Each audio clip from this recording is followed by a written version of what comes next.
Hello hello hello.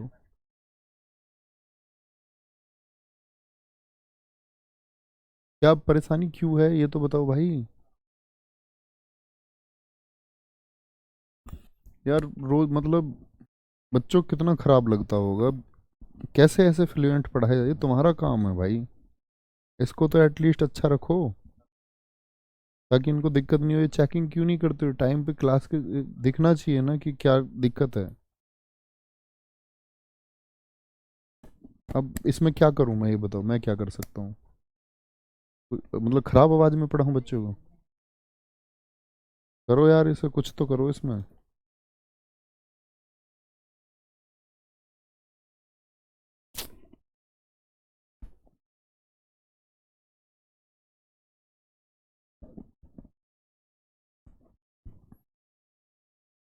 अभी ठीक है भाई साहब, आवाज बताएंगे एक बार, रियली सॉरी। क्लास में डिस्टरबेंस होता है, कसम से मुझे रोना आता है।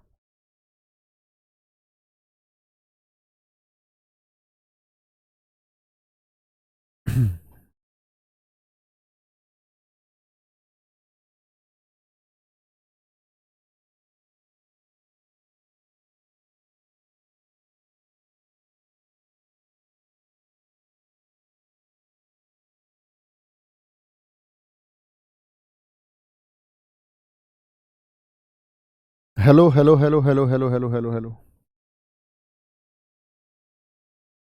अभी आवाज ठीक है भाई? बताएंगे एक बार। Okay okay okay okay. बैठ जाओ।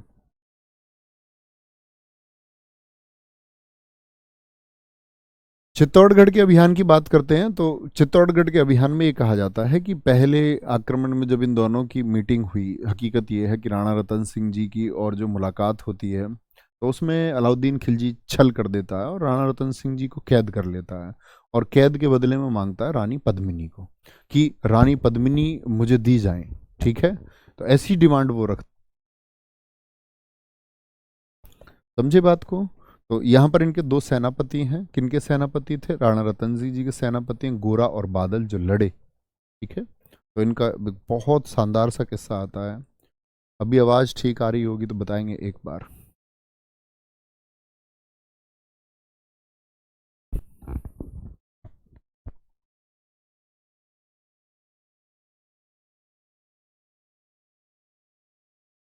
Hello hello hello. ठीक है, तो क्या बोला मैंने? इनके सेनापति हैं गोरा और बादल। और बच्चे, अगर मैं बात करूं नरेंद्र मिश्र की, बहुत शानदार सी पंक्तियां हैं।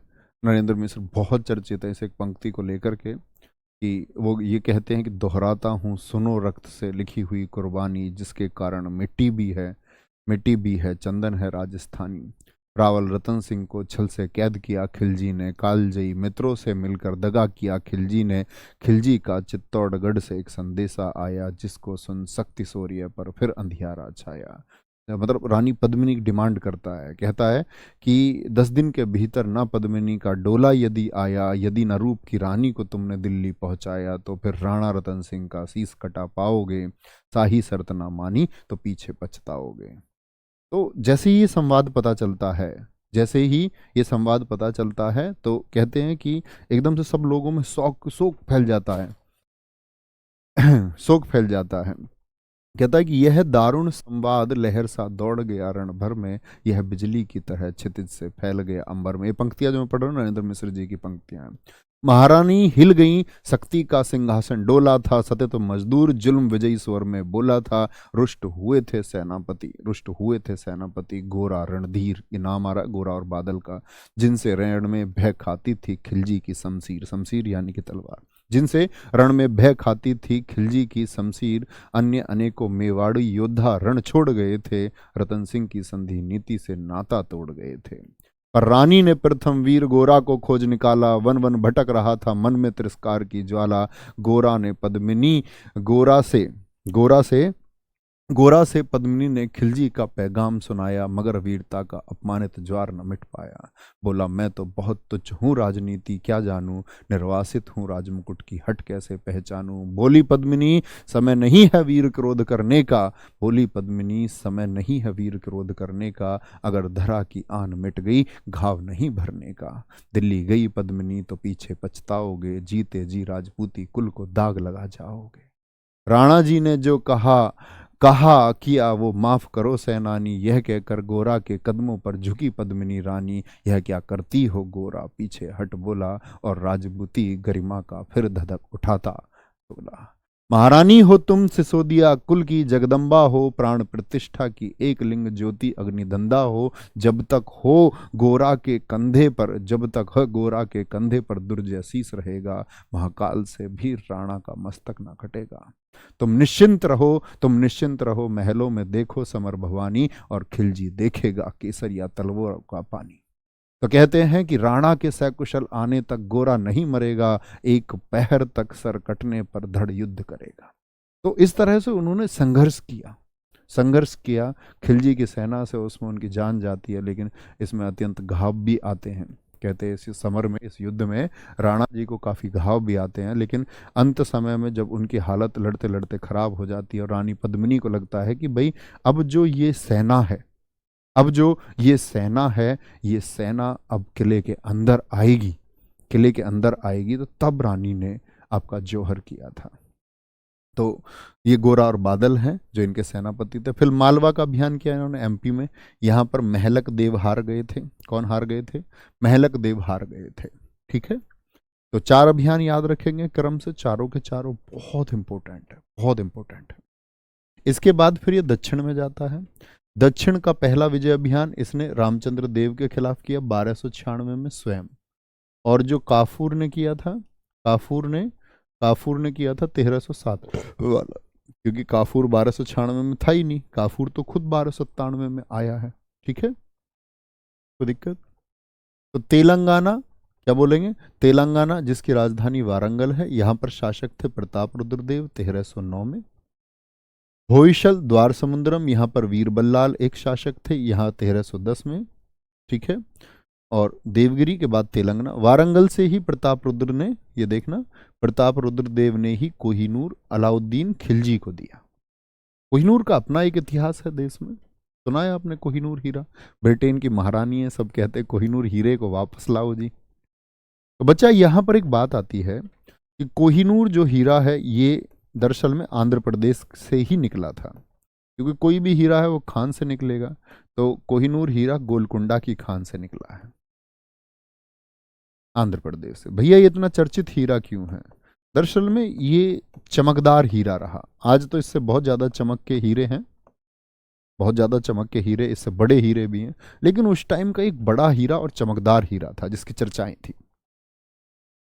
तो इतनी चर्चा थी कि ये कोहिनूर के बारे में तो ये भी कथन रहा कि कोहिनूर को महिला अगर ने रखा तो सही सही, अगर किसी पुरुष के पास रहा तो उसकी बर्बादी का कारण बना। राजा रणजीत सिंह, जिनके पास ईस्ट इंडिया कंपनी के बराबर ताकत की फौज थी, पंजाब के शासक इसको रखते हैं तो कामयाब नहीं हो पाते। लेकिन ये एक मिथ ही है, दरअसल में सभी मुगलों के पास से होकर के गुजरा, और मुगलों ने एक सत्ता रखी है देश में। तो यहां से गया अलाउद्दीन खिलजी, अलाउद्दीन खिलजी से रहा, अलाउद्दीन खिलजी के बाद में दिल्ली सल्तनत से मुगलों के पास में। मुगलों के समय पर, आपका नादिर शाह के समय पर आक्रमण होता है 1739 में, तो भारत से ईरान चला जाता है। ईरान से फिर राजा रणजीत सिंह ईरान के एक राजा की मदद करते हैं जो अहमद शाह अब्दाली के वंशज थे, तो उससे होकर के भारत आता है वापस। राजा रणजीत सिंह उस राजा की मदद करते तो वो कोहिनूर देता है वापस। इधर फिर राजा रणजीत सिंह के बेटे थे दिलीप सिंह, उन्होंने वो ब्रिटेन की महारानी को ब्रिटेन जाकर के गिफ्ट किया, और ब्रिटेन की महारानी उसको मुकुट में लगाती, बहुत चमक थी उसको। ठीक है, आगे आएंगे, कोई दिक्कत? तो तेलंगाना से ही क्या मिला है हमको? कोहिनूर हीरा मिला है। होयसल वंश की राजधानी थी द्वार समुद्रम, तेलंगाना की वारंगल है। वीर बल्लाल, और चौथा आपका पांड्य वंश, सुंदर और वीर पांड्य शासक थे, सुंदर और वीर पांड्य शासक थे। ये दोनों भाई ही बाद में भाग गए थे, दोनों भाइयों के बीच विरोध था जिसका फायदा उठाने के लिए अलाउद्दीन खिलजी गया था, लेकिन ये हार गए दोनों। ठीक है, कोई दिक्कत, कोई परेशानी? कोई परेशानी? एक बार थम्स अप करके बोले मेरी आवाज सब लोगों को सुनाई दी। कोई भी दिक्कत, कोई भी परेशानी? ठीक है, आ गया। अलाउद्दीन खिलजी का साम्राज्य है बच्चे, याद रख लेना। अलाउद्दीन खिलजी का साम्राज्य है। इससे आगे चलेंगे। चलो, अलाउद्दीन के कार्यों पर आते हैं। अलाउद्दीन के कार्यों पर अगर हम आते हैं तो उसका सबसे महत्वपूर्ण कार्य है बाजार नियंत्रण प्रणाली। बाजार नियंत्रण के लिए अलाउद्दीन ने विशेष काम किए। बाजार नियंत्रण से मतलब क्या है कि उसने कहा कि कोई भी काला बाजारी नहीं करेगा, एक उचित दाम से ज्यादा पर कोई वस्तुओं का विनिमय नहीं करेगा। ठीक है, उचित दाम से ज्यादा पर कोई भी वस्तुओं का मतलब आपस में कुछ भी खरीद फरोख्त नहीं होगी। तो उसने बाजार के लिए कड़े नियम लगाए। उसने मंडियों में किसान जो अनाज अपना देने जाते थे उनके लिए व्यवस्था करवाई। उसने बोला कि जाकर के एक उचित रेट पर तुमको किसान का ही खरीदना होगा। ऐसा नहीं कि किसान के तुम कम में खरीद लो, और तुमको एक उचित रेट पे फिर बेचना भी होगा। ऐसा नहीं है बहुत ज्यादा हाई रेट में बेच दोगे उच्च मूल्यों पर। इक्ता प्रथा खत्म करके सैनिकों को नगद वेतन दिया। कहते हैं अपनी सेना के लिए अलाउद्दीन खिलजी का एक बेहतर काम था। तो अपने सैनिकों को नगद वेतन कैसे? इसने कहा कि तुम जमीन का एक टुकड़ा दे देते हो और एक सैनिक की फैमिली में 5 मेंबर हैं। बोला किसी ऐसा भी तो आदमी होगा जिस पर जिम्मेदारी 15 लोगों की होगी। तो वो 15 मेंबर की जिम्मेदारी वाला इक्ता दिए जाते थे सबको बराबर। इक्ता मुझे बताओ किसने शुरू की थी? मैंने इक्ता समझाया था आपको। तो अलाउद्दीन कहता है कि सिर्फ इक्ता, निश्चित इक्ता देने से बात नहीं बनेगी।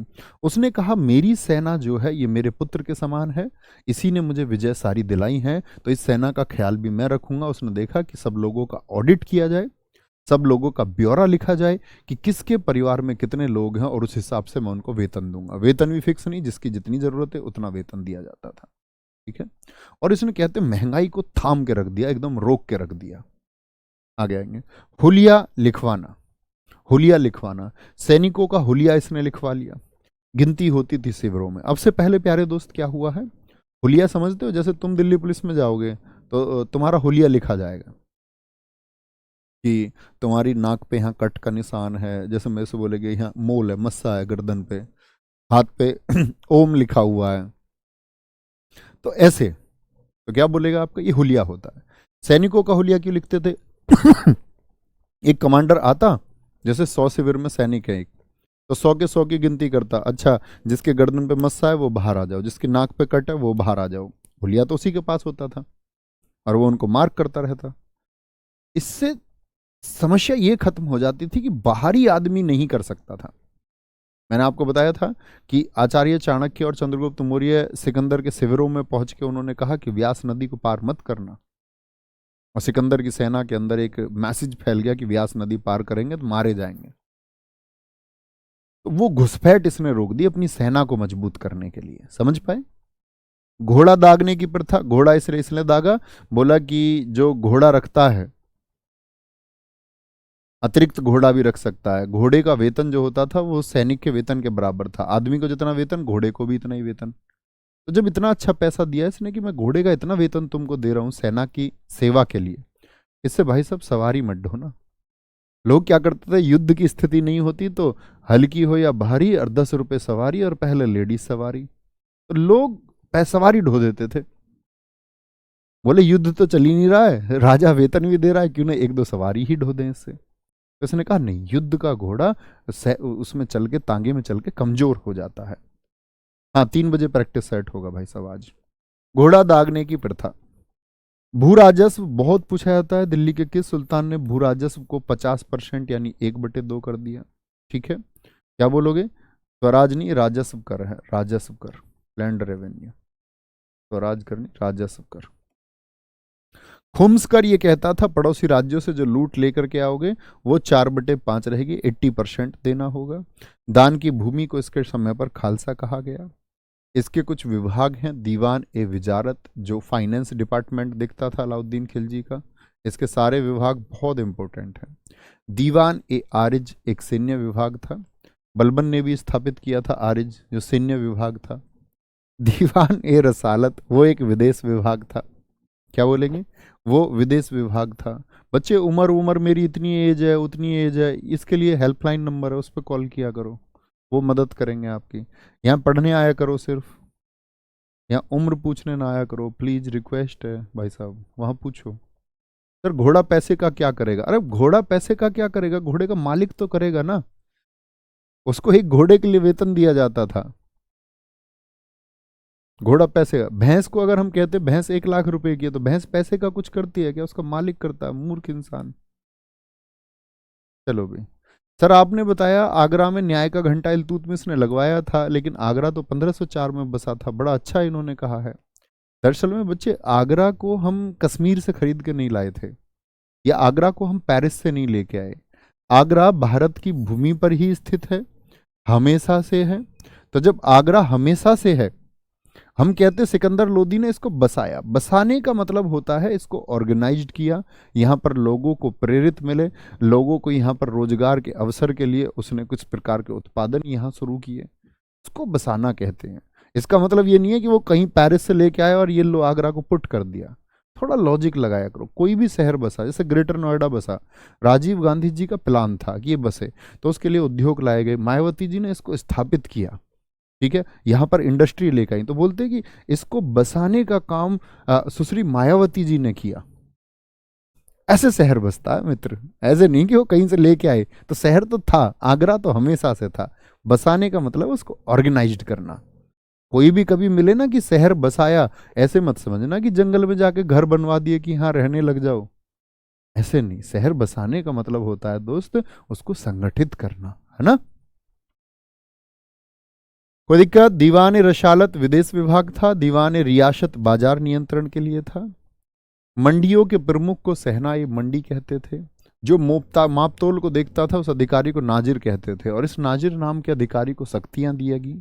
शक्तियां ये दी गई कि कोई भी कालाबाजारी करते हुए या सुल्तान के नियमों का पालन नहीं करता है, या सामान आदि कम तोलता है, तो उतना ही मांस उसका काट लिया जाए, ठीक है, उतना ही शरीर का हिस्सा काट लिया जाए और उसको दंड दिया जाए। तो नाजिर को ये अधिकार दिए गए थे, ठीक है। आगे आएंगे। गुप्तचर को बरीद कहते हैं। गुप्तचर को बरीद कहते हैं। सर सुसरी का क्या मतलब है? सुसरी मतलब बच्चे लगाते हैं, उन्होंने शादी नहीं की ना, ठीक है, तो उनको सु मतलब अच्छी, श्री सुश्री महिला के पहले इस्तेमाल किया जाता है। सुश्री का मतलब ऐसे ये मत समझना कि गलत तरीके से हम बोले, ये सम्मानित शब्द है। सुश्री बहन कुमारी मायावती जी उनको कहते हैं, ठीक है। आगे आए, कोई दिक्कत? मंडियों के प्रमुख को सहनाई मंडी, मापतोल के अधिकारी को नाजिर कहा जाता है, और गुप्तचर को बरीद कहते हैं। क्या बोलेंगे? गुप्तचर को बरीद कहते हैं। कोई दिक्कत, कोई परेशानी? आगे आगे। सर कोई कोई बच्चा बिल्कुल छोटे बच्चे की तरह बात करता है। हाँ जी, मूर्ख है ये। कुछ तो जानबूझ के बात करते हैं, बड़े होके भी मैच्योर नहीं, और कुछ होते नहीं है मैच्योर, कुछ बुद्धू ही होते हैं, वो पूरी जिंदगी भी बुद्धू ही रहेंगे। बहुत बढ़िया दानवीर सिंह जी, बहुत प्यार मिला आगरा। अलाउद्दीन खिलजी की मृत्यु कब हुई? अलाउद्दीन खिलजी की मृत्यु हुई, पेट का रोग है, जलोदर रोग, ठीक है, खाना पचना ही बंद हो गया। क्या बोलोगे? और खाना पचना ही बंद हो जाए, पेट खराब हो जाए, तो बार बार जाएं वॉशरूम में, तो अलाउद्दीन खिलजी ऐसा समझ लो दस्त से मर गए। अलाउद्दीन खिलजी के निर्माण कार्य, हजार खंबा महल किसने बनवाया? दिल्ली के निर्माण कार्य हैं। कहाँ के? दिल्ली के निर्माण कार्य हैं, याद रख लेना। अलाउद्दीन खिलजी ने जो निर्माण कार्य कराए वो दिल्ली में कराए। हजार खंबा महल बनवाया। सीरी का किला, सीरी के किले के लिए पूछा जाता है कि सीरी का किला अलाउद्दीन खिलजी ने क्यों बनवाया था? तो किस लिए बनवाया था? वो मंगोल आक्रमण से बचने के लिए। और सीरी के किले को ही इसने अपनी सैन्य राजधानी बनाया। दरअसल में मंगोल जो है, मंगोल वो दिल्ली में प्रवेश कर गए थे, दिल्ली में अंदर तक आ गए थे अलाउद्दीन खिलजी के समय, तब उसने यहाँ पर अटैकिंग पॉइंट बनाया एक, मंगोल आक्रमण से बचने के लिए, ये और अंदर ना आ पाए, तो इसको यहाँ पर सेना स्थापित की थी इसने मंगोल आक्रमण से बचाव के लिए, ठीक है। जमैयत खाना मस्जिद किसने बनवाई? इसी ने बनवाई दिल्ली में। अलाई दरवाजा जो कुव्वतुल इस्लाम मस्जिद है, मुझे बताओ कुव्वतुल इस्लाम मस्जिद किसने बनवाई थी? ऐबक ने बनवाई थी। क्या बोलोगे? ऐबक ने, ठीक है, वो दिल्ली की पहली मस्जिद थी। उसका जो साउथ गेट है वही अलाई दरवाजा। हौज खास दिल्ली में किसने बनवाया? अलाउद्दीन खिलजी ने बनवाया, ठीक है मित्र। इतनी बात में कोई परेशानी, कोई दिक्कत? आगे आएंगे, सॉरी नोट कर लो, कोई बच्चा कर रहा हो तो आगे चलेंगे। वेरी गुड, बहुत शानदार। नितेश यादव जी बहुत सारा थैंक यू। अगेन कोई दिक्कत कोई परेशानी? हजार खंबा महल, सीरी का किला, जमैयत खाना मस्जिद, अलाई दरवाजा, कुव्वतुल इस्लाम मस्जिद और हौज खास, ये अलाउद्दीन ने बनवाए हैं। ठीक है। अलाउद्दीन के बाद गद्दी पर मलिक काफूर 36 दिन के लिए गद्दी पर बैठा है। सबसे इंपॉर्टेंट बात है दोस्त, बहुत कम लोगों को पता होता है, बहुत कम लोगों को पता होता है कि अलाउद्दीन के बाद में मलिक काफूर ने भी शासन किया था। और ऐसे ही शासन नहीं किया, जो अलाउद्दीन है ना, उसने उसने खिज्र खां और सादी खां, खिज्र खां कौन है? अलाउद्दीन खिलजी का बेटा था। खिज्र खां और सादी खां, ये दोनों कौन थे? ये दोनों अलाउद्दीन खिलजी के बेटे थे और अलाउद्दीन खिलजी के बेटों की हत्या कर दी। खिज्र खां याद है ना?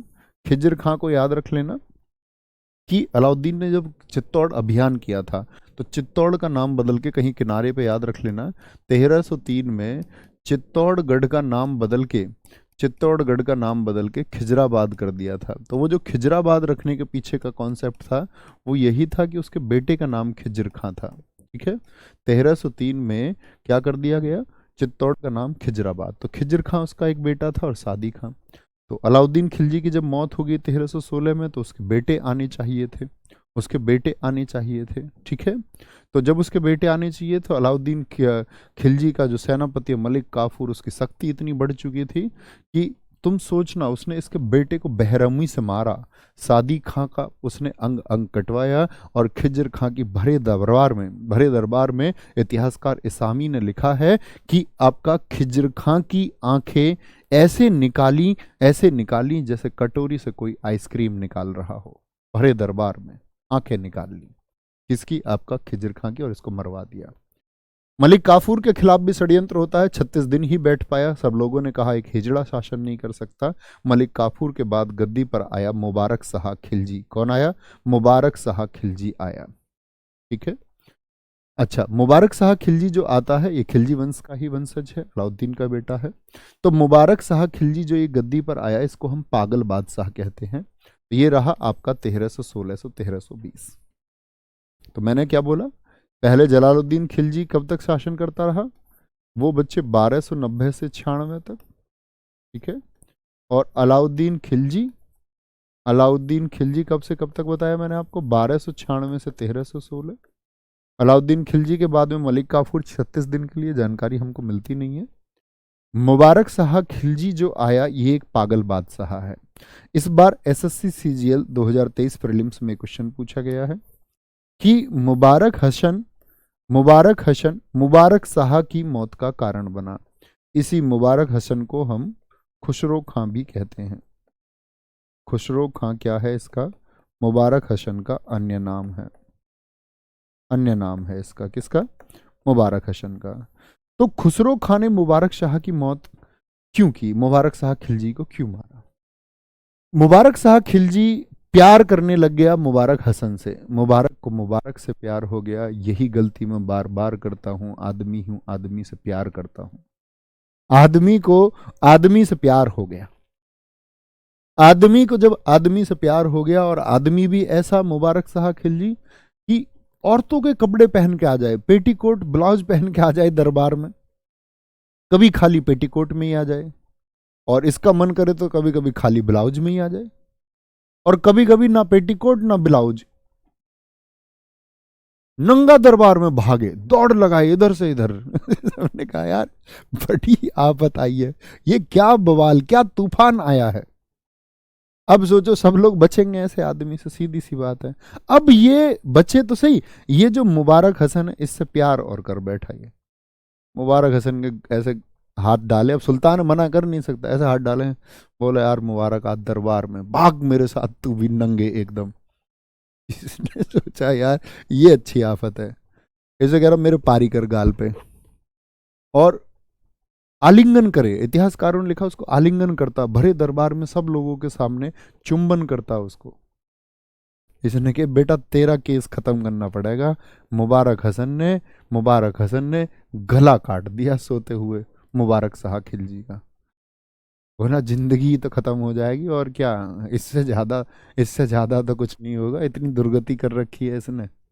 तो कहने का मतलब है अंतिम शासक जो ये मुबारक शाह खिलजी है, मारा गया मुबारक हसन के द्वारा। ये रहा पागल बादशाह।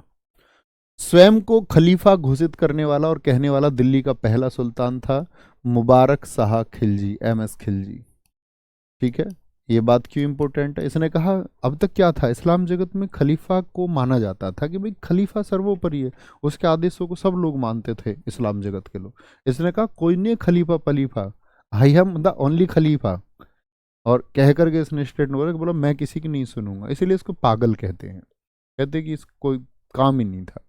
ये बच्चे एक स्टेटमेंट आता, मार्को पोलो इटली से एक यात्री आया था, वो अलाउद्दीन खिलजी के समय पर आया था। ये अलाउद्दीन खिलजी में ही लिख लेना, अलाउद्दीन खिलजी के समय पर। तो खिलजी वंश समझे, मुझे बताएंगे तो पहले गुलाम वंश था, गुलाम वंश के बाद में बच्चे फिर खिलजी वंश आया, अलाउद्दीन खिलजी इसका सबसे ताकतवर शासक हुआ, इसके बाद ये वंश बिखर गया। कहने का मतलब है कि अंतिम शासक मुबारक शाह खिलजी की मौत हो गई। मौत हो गई तो गद्दी पर कौन आया? तुगलक वंश आया। तीसरा वंश कौन सा है बोलेंगे? वेरी गुड वेरी गुड, बेटा पढ़ लो। अयोध्या कब आएंगे? आपको लाज आनी चाहिए अपने जन्म पर, आपको लाज करनी चाहिए कि माता पिता क्या सपना देखते हैं, आपको लाज करनी चाहिए उनकी स्थिति की कि आप उसको कब सुधारेंगे। आप फोकस की जगह ये लिखते हैं कि जी आप अयोध्या कब आएंगे, स्टैटिक जीके कब चलेगी। आपने जब पिछली क्लास नहीं की मित्र, मैं बता चुका हूं कब स्टैटिक जीके चलेगी। हरियाणा में मीटअप कब कर रहे हो? मीटअप की पड़ी है सबको। भाई साहब जब मीटअप पड़ेगा या मीटअप जब कभी आएगा वो इन्फॉर्म तुमको कर दिया जाता, आएंगे तो ठीक है, वहां आ जाएंगे, बात खत्म। ठीक है, उसके लिए कमेंट सेक्शन में मत लिखा करो प्लीज, प्रार्थना है। सोच लो एक दिन रोओगे बेटा, कोई नहीं समझेगा, मान लो मेरी बात, पढ़ लो। तुगलक वंश 1320 से 1414, इनको ब्लॉक करे कर। जो ये पढ़ाई के अतिरिक्त कोई भी बात करता है ना, ये कि यहाँ मीटअप फलाना, इनको ब्लॉक कर देकर। जो सिर्फ पढ़ रहा है उस बच्चे को छोड़, हम देखेंगे। अब तुम्हारा वही इंतजाम है ना, लातों भूत बातों से नहीं मानते, डंडे से तो पढ़ोगे। ये सब ब्लॉक कर, शोभित यादव को, अंकित चौधरी सर ने RW की छोड़ा, मारे सब ब्लॉक। इसको अपने पढ़ने से मतलब नहीं है, इधर उधर की बात करने वालों को ब्लॉक कर, इनके कमेंट नहीं दिखने चाहिए। तुम्हारा इंतजाम करता हूं अब सबका। अब ठीक है, अब बोल के दिखाओ कोई। हाँ, बड़ा मजा आया, यही इंतजाम है तुम्हारा, प्यार से नहीं समझते हो। आते तुगलक वंश, तीसरा वंश है। कब से कब तक? मैंने आपको बोला था दोस्त, सबसे बड़ा शासनकाल दिल्ली पर किसने किया है? सबसे बड़ा शासनकाल, सबसे बड़ा शासनकाल किस वंश का दिल्ली पर रहा है? तो आप कहेंगे भाई साहब तुगलक वंश का रहा है। ये तुगलक कहां से आ गई जी खिलजियों के बाद में? दरअसल में गयासुद्दीन तुगलक के जो पिता हैं, उनके पिता से नाम मिला है। गयासुद्दीन तुगलक के जो पिता हैं, फादर हैं, पिता हैं, उनका नाम था कुतुलग। क्या बोलोगे? कुतुलग, कुतुलग खां। और कुतुलग खां जो है ये बलबन के यहाँ पर एक सैनिक थे, गुलाम वंश में। कौन थे? बलबन के सैनिक थे। और प्रमोशन होते होते होते होते होते होते अलाउद्दीन के समय पर शक्तियां मिली इनको, अलाउद्दीन के समय तक शक्तिशाली हो गए। अलाउद्दीन के समय क्या हो गए? अलाउद्दीन खिलजी के समय तक आते आते ये शक्तिशाली हो गए। बलबन के समय पर एक सैनिक के रूप में भर्ती हुए थे। समझे बात को? कोई दिक्कत? आगे आएंगे तो क्या बोलेंगे? खुसरो खां को गद्दी से हटाया। खुसरो यानी जो आपको मुबारक शाह खिलजी था, उसको गद्दी से हटा करके मुबारक हसन जो था आपका, उसने मौत कर, खुसरो खां ने मार दिया उसको, और गद्दी पे आ जाता किस नाम से? गयासुद्दीन तुगलक, जिसने गाजी की उपाधि धारण की। किसकी? गाजी की। गाजी मैंने आपको बता दिया, गाजी का मतलब होता है कि जो विधर्मी का कत्ल कर दे, विधर्मी का।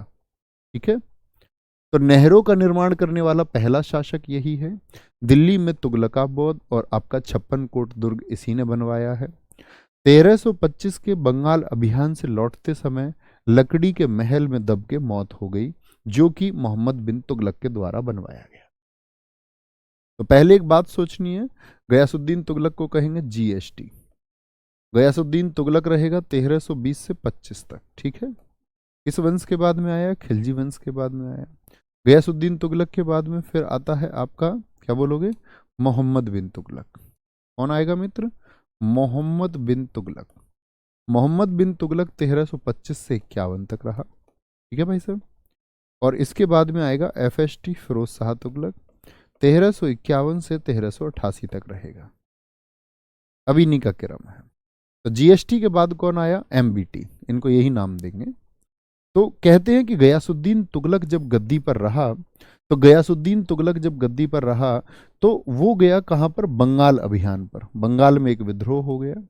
अब इसके पीछे की कहानी जानेंगे। कहते दिल्ली से बंगाल के विद्रोह में गया और वापस लौट के आ रहा था तो एक लकड़ी के महल में रुका, जिसको बहुत सारे लोग ये कहते हैं, जैसे एक इतिहासकार है फरिश्ता, क्या फरिश्ता, एक इतिहासकार है इशामी, ये दोनों कहते कि ये दुर्घटना थी, ये दुर्घटना थी। लकड़ी का महल कोई मोहम्मद बिन तुगलक ने नहीं बनवाया था, लेकिन जो इब्न बतूता बहुत करीब आदमी था मोहम्मद बिन तुगलक का, उसने अपने किताब रहला में लिख कर के क्लियर किया था कि इस लकड़ी के महल को मोहम्मद बिन तुगलक ने ही साजिश के तहत बनाया कि इसमें ये रुके, स्टे करे दिल्ली से। अभी बताऊंगा वो सारी कहानी कैसे कहानी थी। तो स्टे करे और उसमें दब के मर जाए। कोई दिक्कत, कोई परेशानी? आगे आएंगे। नेक्स्ट, हुनूज दिल्ली दूरस्थ। हुनूज दिल्ली दूरस्थ ये ओलिया ने गयासुद्दीन से कहा था। क्या बोलेंगे? बहुत बढ़िया, very good very good very good, बहुत शानदार। क्या बोलेंगे? हुनूज दिल्ली दूरस्थ ओलिया ने गयासुद्दीन से कहा था। ओलिया कौन है? निजामुद्दीन ओलिया जी। क्या बोलोगे? निजामुद्दीन ओलिया है, एक सूफी संत रहे थे। निजामुद्दीन ओलिया कौन थे? एक सूफी संत थे। सूफी संत, सूफी धर्म की स्थापना क्यों हुई थी बताएंगे? जो सूफिज्म की स्थापना, सूफीवाद की स्थापना की हुई थी। गयासुद्दीन कौन है? GST, गयासुद्दीन तुगलक 1320 से 25 तक शासन करता है। हुनूज दिल्ली दूरस्थ, इसका मतलब होता है हुजूर दिल्ली अभी दूर है, हुजूर दिल्ली अभी दूर है, ठीक है। आगे आएंगे तो यहां पर आएंगे आपका, क्या बोलेंगे, ये क्या हुआ? तो दरअसल में निजामुद्दीन ओलिया जो थे ये कहां पर हैं? इनकी दरगाह आज भी बच्चे आप देखेंगे, बहुत पूछा जाता है प्रश्न, इनकी दरगाह है दिल्ली में। ये दिल्ली के बड़े प्रसिद्ध व्यक्ति थे, संत आदमी थे। लोग इनके पास रहते, अपने सॉल्यूशन के लिए लोगों को रास्ता बताते। हजारों लोग इनके यहाँ रहते, हजारों लोगों का आना जाना था। तो किसी ने चिट्ठी लिख दी आपका गयासुद्दीन तुगलक को कि बहुत जल्दी निजामुद्दीन ओलिया तुम्हारा तख्ता पलट करेंगे, बहुत जल्दी वो तुमको गद्दी से हटा देंगे। उनकी पॉपुलैरिटी बहुत बढ़ रही है, लोगों का बहुत सपोर्ट है उनको, सब लोग उनके फेवर की बात कर रहे हैं और वो एक अच्छे आदमी हैं। तुम्हारे अंदर एक सही शासक लोग नहीं देख पा रहे हैं। गयासुद्दीन तुगलक को जैसे ही ये पता चला तो गयासुद्दीन तुगलक ने सोचा यार कुछ तो स्कीम लगाई जाए, दिल्ली से निजामुद्दीन ओलिया को ही भेज दिया जाए, नहीं तो रहेंगे तो बहुत सारे लोग आते रहेंगे। तो दरअसल में जो खुसरो खां था, खुसरो खां दिल्ली का शासक रहा था, खुसरो खां इसने 5 लाख रुपए दिए। क्या बोलोगे? 5 लाख, मुबारक शाह खिलजी की हत्या की थी इसने, तो इसने क्या करे, 5 लाख रुपए दिए निजामुद्दीन ओलिया को, और निजामुद्दीन ओलिया से कहा कि ये अच्छे कार्यों के लिए पैसा है, आप इस पैसे को खर्च कीजिए अच्छे कार्यों पर। दे दिया पैसा, निजामुद्दीन ओलिया ने वो पैसा लोगों की मदद में और अच्छे कार्यों में खर्च भी कर दिया।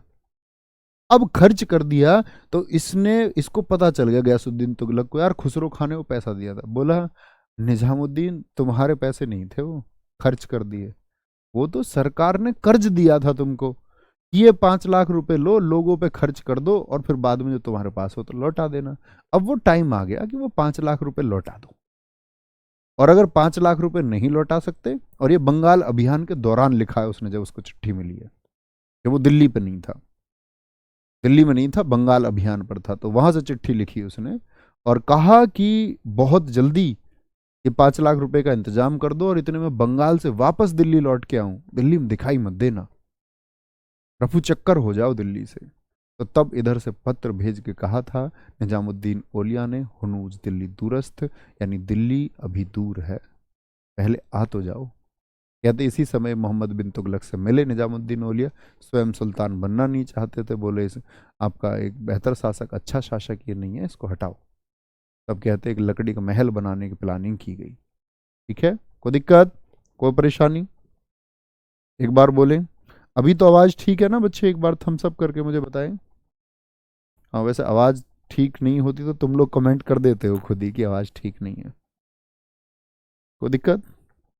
अच्छा, आगे आते हैं। अब आया गद्दी पर कौन? मोहम्मद बिन तुगलक।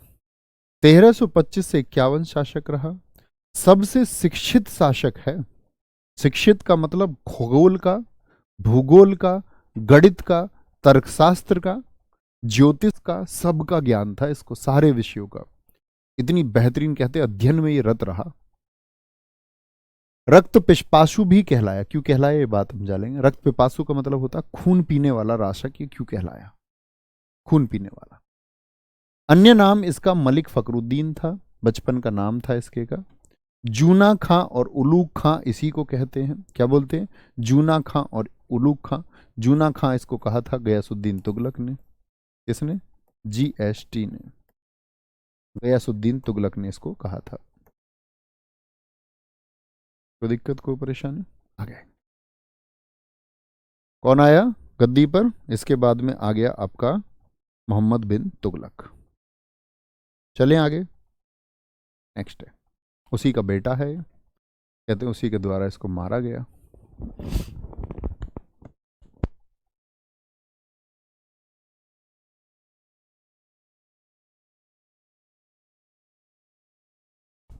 आगे आएंगे, समझ गए? तो गयासुद्दीन तुगलक के बाद में गद्दी पर कौन आया? मोहम्मद बिन तुगलक आया। मोहम्मद बिन तुगलक बेटा है किसका? मोहम्मद बिन तुगलक बेटा है किसका? आपका गयासुद्दीन तुगलक का। अब यहां पर एक बात समझे।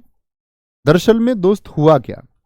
हुआ ये कि मोहम्मद बिन तुगलक सोचेगा अच्छा, कुछ अच्छा होगा नहीं, इसके 4 अभियान होंगे जो इसको असफल बनाएंगे। 4 अभियान होंगे इसके। और इतिहासकार एल्फिस्टन का एक बहुत अच्छा कथन है कि मोहम्मद बिन तुगलक जो अच्छे कार्य करता था, उसकी जो सोच थी वो जनता के हित में ही थी। वह जनता के लिए कुछ बेहतरीन करना चाहता था, लेकिन अंततः उसको लोगों से मुक्ति मिली और लोगों को उससे। इसने लोगों का कहते हैं कि लोगों की दृष्टि में तो ये हो गया कि यार ये खून पीने वाला शासक है, और ये लोगों के लिए अच्छा करना चाहता था, ये लोगों से परेशान हो गया, तो इसको लोगों से मुक्ति मिली और इसको लोगों से। ठीक है, कोई दिक्कत? बहुत बढ़िया। भैया जी, मार्को पोलो की किताब का क्या नाम है? मार्को पोलो की बच्चे किताब है the traveller of Marco Polo, उसने अपना यात्रा वृत्तांत लिखा है। ठीक है।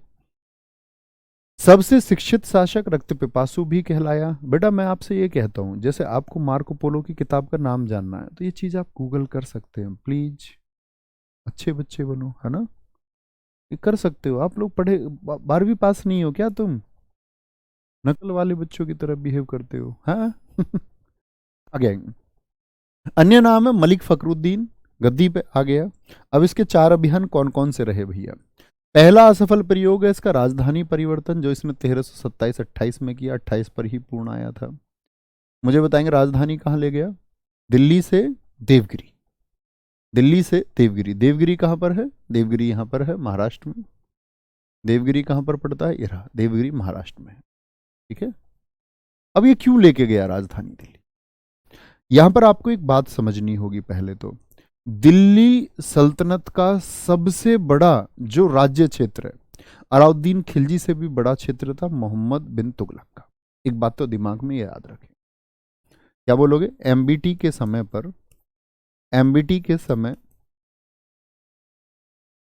समय दिल्ली सल्तनत का, दिल्ली सल्तनत का, दिल्ली सल्तनत का सबसे बड़ा राज्य क्षेत्र था। दिल्ली सल्तनत का सबसे बड़ा राज्य क्षेत्र था। तो इसके लोगों ने इससे कहा कि जी दिल्ली नॉर्थ में है, दिल्ली से बात नहीं बनेगी, तुम कम से कम मध्य प्रदेश के आसपास अपनी राजधानी रखो।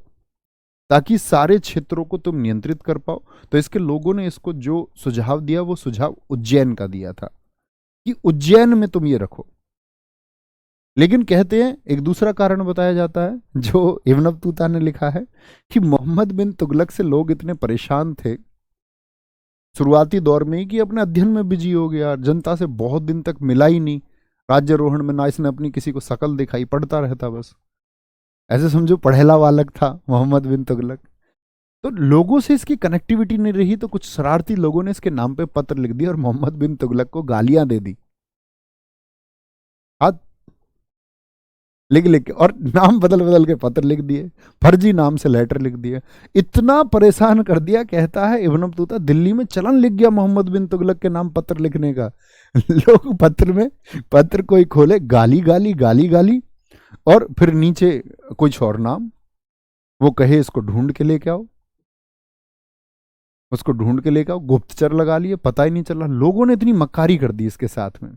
इसने बोला बेटा तुमको सबक सिखाता हूं, बोला जितने भी लोग हैं वो सारे के सारे संदूक उठा लो अपने, और कहाँ चलो, सिर पे संदूक रख के देवगिरी चलो, महाराष्ट्र, अपनी राजधानी वहां बनेगी।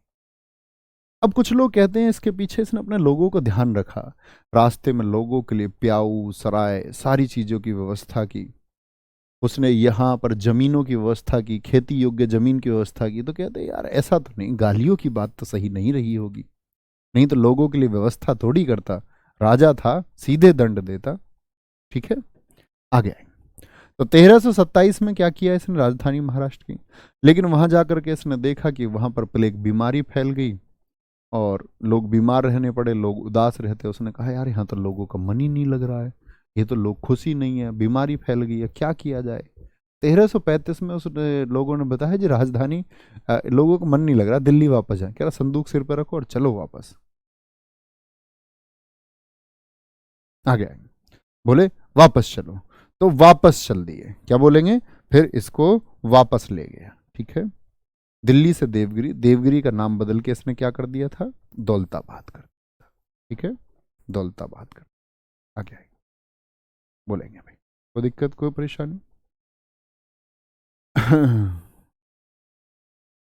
बोलेंगे फटाफट से, कोई परेशानी, आगे आएंगे। सांकेतिक मुद्रा, टोकन करेंसी। आज आप सब लोगों ने 10 रुपए का नोट देखा है, हाँ जी देखा है। 10 रुपए की कीमत कितनी होती है, 10 रुपए के नोट की कीमत कितनी होती है, तो बोलेंगे 10 रुपए की नोट कीमत भैया 10 रुपए ही होती है, 10 रुपए ही होती है। लेकिन उस टाइम पे ऐसा नहीं होता था, उस टाइम पे चांदी और सोने के सिक्के चलते थे जिनके रेट कम नीचे होते रहते थे, एक फिक्स वैल्यू के मनी नहीं थी। ये 10 रुपए का तो इसकी कीमत 10 रुपए। एक सोने का सिक्का होता था मान को किसी के पास, कभी उससे 1 सेर गेहूं आ जाता और कभी बाजार में ये चल जाता इस सोने के सिक्के से 2 सेर गेहूं आएगा। तो ऐसा होता रहता, यानी रुपए की कीमत जो थी वो निश्चित नहीं थी। ठीक है, क्या बोलेंगे, बोलेंगे भी फटाफट से, सर जी कोई मेरा कोर्स चेंज नहीं कर रहा, मेरा कोर्स बंद कर दो भाई, इसका बंद कोर्स। नहीं ये पूरी रात कर देगा लिखते लिखते। कर दो इसका बंद, इसकी इच्छा पूर्ति करो बच्चे की, जब बार बार कमेंट कर रहा है तो इसका नाम लो, बच्चे की हेल्प करो इसकी, ठीक है ना, कराना, नाम देख लो, नंबर निकाल के हेल्प करो। सांकेतिक मुद्रा 1329। तो इसने टोकन करेंसी एक टाइम से पहले सोच ली, उस समय हिंदुस्तान में कोई नहीं सोच रहा था। इसने सोचा मेरे लोगों के पास एक वैल्यू रहेगी जिसकी जिस कीमत रहेगी, जिस नोट की एक वैल्यू होगी। उसने कांसे की बनाई, क्योंकि उस समय पर ईश्वर टोपा नाम का एक इतिहासकार है, ईश्वर टोपा, उसने कहा है, एसएससी ने पूछा भी है, ईश्वर टोपा ने कहा है, ईश्वर टोपा ने कहा चांदी की कमी के चलते, चांदी की कमी के चलते एमबीटी ने मोहम्मद बिन तुगलक ने कांसे की कांसे की कांसे की मुद्रा जारी की। कांसा एक अलॉय है, कांसे की मुद्रा जारी की। तो इसका बात था कि लोगों को एक वैध मुद्रा देनी है, एक फिक्स कीमत वाली मुद्रा देनी है। लेकिन जैसे ही लोगों को पता चला तो घर घर में टकसालें खुल गई, घर घर में सिक्के ढलने लगे। कहते उस समय दिल्ली में कांसे के सिक्कों का ढेर लग गया हर जगह पर। और आपको एक बात समझनी होगी दोस्त, जिस किसी ने भी रुपए या सिक्के ज्यादा छापे हैं इस पूरी दुनिया में, वो देश बर्बाद हुए हैं। मोहम्मद बिन तुगलक ने लोगों के हाथ जोड़ लिए, यार मैं तुम्हारे अच्छे के लिए कर रहा हूँ, तुम चोर जनता, तुम्हें नहीं समझ में आता कि लोग तुम्हारे लिए क्या अच्छा करना चाह रहे हैं, तुमको तो बस अपने फायदे से मतलब है। तुम सोच रहे हो हम ही कांसे के सिक्के ढाल लेते हैं। ठीक है, तो घर घर टकसाल बन गया। ईश्वर टोपा के द्वारा कहा गया कि चांदी की कमी के चलते उसने कांसे की मुद्रा जारी। ठीक है, घर घर में टकसाल, घर घर में, घर घर में, घर घर में टकसाल। क्या बोलोगे भैया? लोगों ने तो हद कर दी, उनको बस अपने अपने अपने स्वार्थ से मतलब है, बाकी दुनिया फाड़ में जाए, बाकी दुनिया कहीं भी जाए। तो 1329 में ये बेचारे का सफल हो गया। उसने सोचा यार भारत में बार बार बाहर से विदेशियों के अभियान होते हैं, तो यहाँ ईरान में, ईरान इराक वाला जो क्षेत्र है, इसने कहा इसको मैं खुद ही जीत लेता हूँ, खुद ही जीत लेता हूँ। और इसको जीत लूंगा तो फिर क्या होगा, इसको जीत के फिर मैं इस पर मतलब शासन भी करूंगा, और मेरा जो राज्य है, क्योंकि सबसे बड़ा राज्य उसका उस समय था, तो उसको सुरक्षित भी रख पाऊंगा। तो इसने यहाँ के राजाओं से बात करी, यहाँ के राजाओं से बात करी, राजाओं के जो विरोधी थे, राजाओं के जो विरोधी थे, जिसमें से एक नाम आता है आपका तरशरीन, जो ट्रांस अक्शियाना क्षेत्र था, ईरान इराक का ट्रांस अक्शियाना क्षेत्र, जिसको मैंने आपको बताया था कि चंगेज खान ने भी ट्रांस अक्शियाना पर आक्रमण किया था। याद है? थम्स अप करें एक बार। आप कहेंगे हाँ जी, ऐसा तो नहीं समझते थम्स अप करें, कोका कोला करें ऐसा नहीं। थम्स अप का मतलब हाँ जी, खुद से कमेंट सेक्शन की जरूरत है, बोल दिया करो हाँ जी, जानते हैं, फीलिंग आनी चाहिए। तो जो यहां पर शासक है आपका तरशमीर, सॉरी तरशरीर लिख दिया मैंने, तरशरीन। इससे इन्होंने बात की कि भाई कैसे मैं इस क्षेत्र को जीत पाऊंगा, तुमको भी गद्दी दिला पाऊं और उस क्षेत्र को भी जीत लूं, जीत के तुमको गद्दी दे दूंगा, मेरी मदद करो। इसने बोला जी गुप्तचर लगाओ, कमियां ढूंढो। 1 साल का टारगेट बनाया इन लोगों ने, 1 ईयर का टारगेट, 1 ईयर का टारगेट। 3 लाख की सेना तैयार की कि एक दिन चढ़ाई होगी, कहां पर? इराक पर। 3 लाख सेना, ट्रेंड सेना, वेतन पहले से दिया जाने लगा कि जाके लड़ेंगे साथी और जीतेंगे साथी, ये वाले स्टेटमेंट के साथ में। और 1 साल में इतना पैसा खर्च किया गया इन व्यवस्थाओं पे, वहाँ के गुप्तचर, वहाँ के लोगों की मदद के लिए बड़ी धनराशियां दी गई, वहाँ के स्थानीय शासक को अपनी मदद में करने के लिए आपका क्या बड़ी राशियां दी गई। और मोहम्मद बिन तुगलक चर्चा करता रहा इस बारे में तरसरीन से कि ये क्षेत्र हमको जीतना और तुमको देंगे। जैसे ही ये युद्ध होने वाला था, कहते 1 वर्ष के बाद में जो योजना बनी थी, उससे 1 सप्ताह पहले तरसरीन की मौत हो गई। तरसरीन की मौत हो गई, कम्युनिकेशन जिसके थ्रू था वही आदमी कट गया, योजना फिर से विफल हो गई। तो ये तो सोच रहा है कि मैं कुछ ठीक कर लूं, इसको भी फिर क्या कर दिया गया, निष्फल कर दिया गया। कराचिल अभियान हिमालय और चीन में किया, हिमालय और चीन पर, यहाँ इसको मार गया। इसका एक खुसरो मलिक नाम का इसका एक सेनापति था। तो इसने बोला कि यार चल ये क्षेत्र तो रह गया, तो एक काम कर लेते हैं हम, ये इससे बाद का अभियान है। कराचिल अभियान की अगर मैं वर्षों की बात करता हूँ, तो कराचिल अभियान के वर्ष हम कहेंगे 1334-35 का अभियान है। तो इसने बोला कि इस अभियान में तो ये इधर तो विफल रहा, एटलीस्ट इधर वाली जो मंगोल, ये चाइना से लोग आते हैं, हिमालय चीन वाली सुरक्षा करें। तो खुसरो मलिक को भेजा और सेना भेजी यहाँ पर इसके साथ में 5 लाख की, कि जाओ इस सेना के साथ में ये क्षेत्र सुरक्षित करो और जीतो। अब ये मूर्ख क्या है कि जैसे जीतता यहाँ पर, तो कमांडिंग चौकियां बनाने के आदेश इसको दिए गए कि सर क्षेत्र को, वहाँ के लोगों को अपने विश्वास में लेना है और फिर चलना है। इसने क्या किया, यहाँ जीता, यहाँ जीता, यहाँ जीता, यहाँ जीता, यहाँ जीता, यहाँ जीता, यहाँ जीत करके ये, और ये सीधे आगे ही बढ़ता चला गया ना। इसने इधर घमंड हो गया इसको कि भाई अब तो जीत के लास्ट परचम करेंगे, पता नहीं समुद्र पार करना चाह रहा था, क्या करना चाह रहा था। कि कहते हैं कि लोगों ने जब पत्थर मारने शुरू किए, तो जाति जाति सेना को पत्थर मारे और आती आती सेना को पत्थर मारे, और लास्ट में कराचिल अभियान में वापस लौट के आए 3 लोग। क्या बोलेंगे? 300। बेचारा है अभागा या नहीं है, इसकी किस्मत ही खराब है। तो इसीलिए कहते हैं लोगों के लिए अच्छा करना चाह रहा। अब इसको पूछो कोई खुसरो मलिक को, क्या करना चाह रहा भाई है, क्या करना चाह रहा है? इतना पढ़ा लिखा बेचारा है, इसकी योजना काम नहीं कर पा रही। सोच तो ठीक रहा करने का, लेकिन इंप्लीमेंट ही नहीं हो पा रहा है, इंप्लीमेंट ही नहीं हो पा रहा है। दोआब कर में इसने वृद्धि की किसानों के लिए। दोआब कर में, दोआब कर का मतलब होता है जो बच्चे हमारा गंगा और जमुना के बीच की, दो आब, दो आब माने पानी, दो नदियों के बीच की जो भूमि होती है, दो नदियों के बीच की भूमि, उसको दोआब कहते हैं। सबसे उपजाऊ क्षेत्र है देश का। तो दोआब में इसने क्या किया, कर वृद्धि की। लेकिन फिर अकाल पड़ा तो इसने किसानों की मदद के लिए दीवान ए अमीर कोही भी बनवाया, यानी किसानों को इसने तकावी ऋण भी दिया, डेक्स भी इसने क्या दिया, डेप्ट दिया किसानों को तकावी नाम से। कौन सा ऋण दिया था, किसानों के लिए एक ऋण दिया था तकावी। क्या बोलोगे, तकावी ऋण दिया। ठीक है, तो बोलेंगे ये बेचारा सफल रहा असफल रहा। अगली बात याद रख लेना, कोई पुत्र नहीं था इसके, कोई पुत्र नहीं था, कोई बेटा नहीं था किसके, मोहम्मद बिन तुगलक के। ये बात याद रखें। ठीक है, तो क्या समझ रहे हैं, 1351 का वर्ष आया, इसकी मौत हो गई बेचारे की, लू लग गई इसको। लू, लू समझते हो, उत्तर भारत में चलने वाली गर्म हवाओं को हम लू कहते हैं, और ये लू का शिकार हो गया। तो मौत हो जाती है, और मौत हो जाती है तो बेटा है नहीं, तो गद्दी पे फिरोज शाह तुगलक आता है। अब फिरोज शाह तुगलक आएगा गद्दी पे, उससे पहले कुछ चीज जान लीजिए कि ये है इब्न बतूता। क्या बोलोगे, इब्न बतूता बगल में जूता, गाना सुना है तुमने, इब्न बतूता। इब्न बतूता एक विदेशी यात्री है। इसी के समय इब्न बतूता मोरक्को, मोरक्को जिसको हम दोस्त मूर भी कहते हैं, मूर देश, मूर देश से 1333 में आया था। बहुत विद्वान था, इसकी विद्वता से खुश होकर एमबीटी ने इसे दिल्ली का काजी बनाया और अपना दूत बनाकर 1342 में चाइना भेजा। ठीक है, चाइना भेजा था। ठीक है, आगे आएंगे।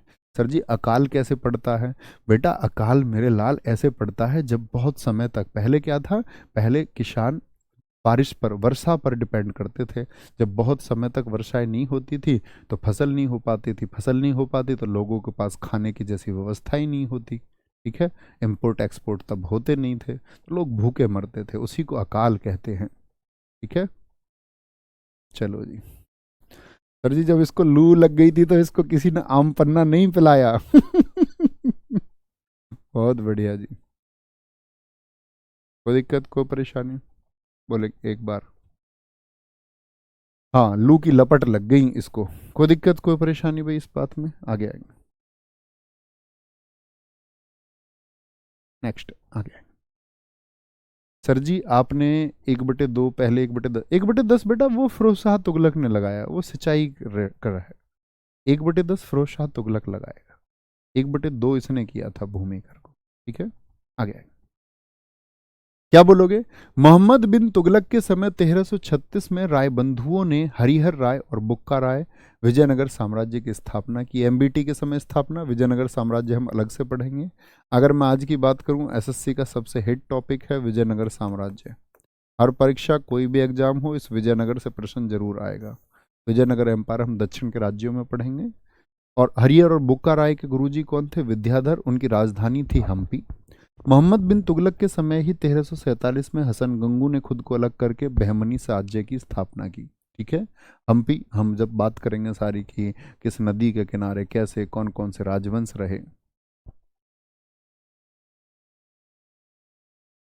ठीक है, कोई दिक्कत। तो मोहम्मद बिन तुगलक के समय 1347 में हसन गंगू ने बहमनी साम्राज्य की स्थापना की।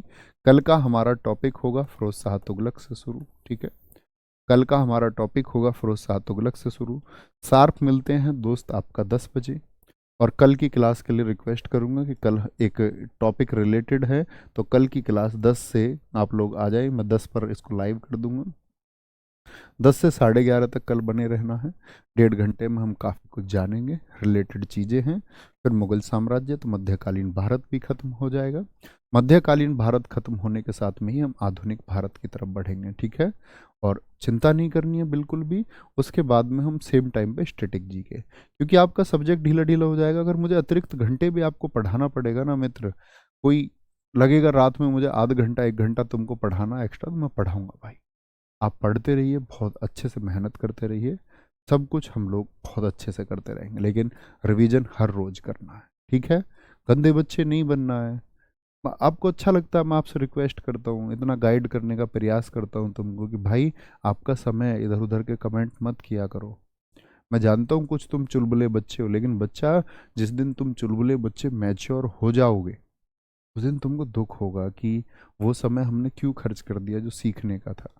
आप कभी देखना, जो लोग कामयाब नहीं हो पाते वो पता है क्या कहते हैं, यार ठीक टाइम पर पढ़ाई कर ली होती तो आज हम भी ठीक स्थिति में होते। बाद में सिर्फ पछताने को रह जाता मित्र। तो आपको अपने जीवन में पछताना ना पड़े, इतनी मेहनत हर रोज करो, ठीक है। ध्यान रखो। Very good. जय हिंद, जय भारत, जय मां सरस्वती। Thank you.